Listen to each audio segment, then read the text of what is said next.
Une fois j'ai utilisé des chars en caoutchouc à la guerre, on préparait le débarquement juin 1944.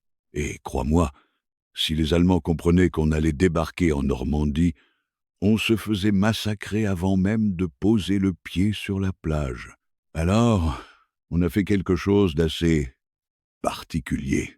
Dans le sud-est de l'Angleterre, juste en face du Pas-de-Calais, on a construit une armée entière. Des camps militaires, des convois, et les chars d'assaut étaient en caoutchouc, de vrais chars gonflables, maintenus avec des cordes. Mais vus du ciel, ils avaient l'air parfaitement réels. Sauf qu'en réalité, il n'y avait personne.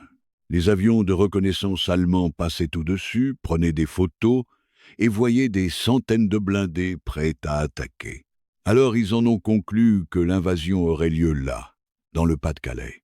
On a même envoyé de faux messages radio avec des opérateurs qui simulaient des préparatifs militaires le 6 juin 1944, quand on a débarqué en Normandie. Une partie des forces allemandes est restée bloquée ailleurs. Elles attendaient une attaque qui n'est jamais venue.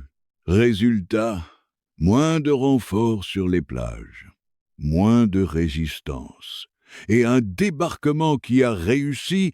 Les chars gonflables dans le Faucon ont gagné la guerre. Si t'as aimé ce genre d'histoire, j'en ai des dizaines comme ça dans mon livre « Les folies de la science ». Des faits réels, absurdes, et pourtant totalement vrais. Tu verras le monde différemment après ça.